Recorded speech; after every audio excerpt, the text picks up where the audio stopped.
The other day I was meeting Mr. Subramaniam, senior citizen, and over cups of coffee, he was lamenting. He said, Babu, when I retired, I imagined a cushy life where I could do whatever I wanted. Unfortunately, the low interest rates seem to threaten my lifestyle. Right? And he had a lot of advice for government and especially the finance minister of how life could be improved and how the finances of the country could be managed. Over cups of tea and samosas, we laughed our way. Jokes apart, life for senior citizen is a lot more tougher now than it was in the earlier. Essentially because the interest rates are at an all-time low, especially if you're dependent on fixed deposit returns for managing your day-to-day needs, then it's kind of a little low currently. Now, how do we expect senior citizens to manage their investments? These are what my thoughts are for how senior citizens may manage their investments. First up, there are a few guaranteed investment options that government offers that one needs to access.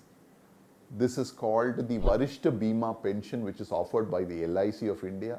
There is a maximum cap of 15 lakhs and it gives you about 7.4% per annum payout. Similarly, you have the Senior Citizen Savings Scheme, which also offers you 7.5%, can be opened in any bank that you want, as long as you're a senior citizen. Third, you can also go to the post office. In a joint holding basis, you can do about 9 lakhs of investment. That also gives you slightly lesser interest, but also gives you a guaranteed rate. And last but not the least, of course, you have your regular floating rate bonds offered. Earlier it used to be called RBI bonds, but now it's called floating rate bonds, which are offering about 7.4% currently. These are offered by most banks as well. Now, one of the positives is while these guarantee you a return, they're also locked in for various periods of time, so you don't really have access to the capital. Now, if beyond this one needs to invest monies and he is finding that the bank is offering a very low rate of return, and on the other side, stock market is very, very scary for a senior citizen. If that be the case, then one instrument that needs to be looked at is what we call a regular savings fund. Now, regular savings fund is also a mutual fund, but it's a mutual fund with a difference. The difference being that it invests a predominant amount of money in safer investments like corporate deposits, government securities, and treasury bills, and the commercial papers, and so on and so forth, to a larger extent. And a very small portion, say about 20% of the total amount, is invested into equity markets. The objective of the 20% going into equity market is to generate returns, therefore to augment the overall returns.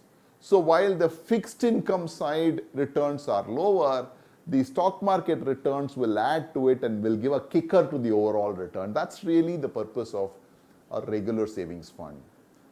Now, from a risk perspective, this is not like any stock market investment where your entire capital can go up or go down significantly. Of course, there will be volatility even in this product, but it will be a limited volatility. To the extent of that 20%, there will be stock market volatility, not for the whole. Regular savings funds are a good investment option that senior citizens should look at in terms of generating a higher alpha.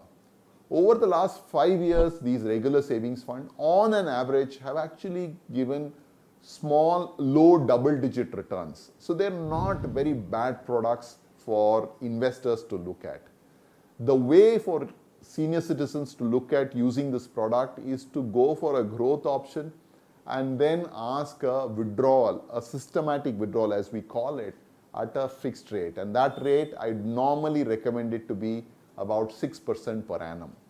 If after 1 year of your investment, if you set up the 6% withdrawal, at the rate of 6% every month, you will get a cash flow coming to you. So if your investment, say, is 10 lakhs of rupees in these At the end of 1 year, if you set up a systematic withdrawal at the rate of 6%, then 5,000 rupees will come back to your bank every month. And after the span of period, when you go check, the investment would have augmented with returns, but you would have also got some amount of cash flows in your hands. So it's an extremely interesting product for senior citizens who have a problem with very low bank rates, but also not wanting to take that big risk with equity investing. Things to remember before one senior citizens make these investment in regular savings fund. One is look at least a 3 to 5 year. Even though the amount of equity exposure is only 20%, it still can be a little volatile. So ideal for you to look at a 3-year or a 5-year investment horizon for these investments. Second up, go for a growth option because dividends are taxable in your hands. Always makes sense to go for a growth option in these funds and then set up a systematic withdrawal plan. Third, set up that systematic withdrawal plan at least only after a year or after your investment. So don't do it immediately. Allow the fund to accumulate a certain gain before you set up the systematic withdrawal plan. Last but not the least, as far as you can, at least once in 6 months, review your portfolio. The idea is that while you're doing systematic withdrawal, the money is coming, both capital and return is coming back to you. So it's important to ensure that if you put in a set of money, your investment balance that is showing as on that date is higher than what your investment is. Otherwise, you need to stop that systematic withdrawal. So as in this case, if your investment is 10 lakhs and you've been running systematic withdrawal for 3 years now, go in and check periodically whether that value of your holding at that point in time is above 10 lakhs, significantly above, and building on that. That's an important exercise. You have to review at least once in 6 months or once a year. Friends, there is nothing called a guaranteed high return. Either you have to choose between a guaranteed low return or a non-guaranteed market-driven higher return. And the best route is to choose for a combination of the two.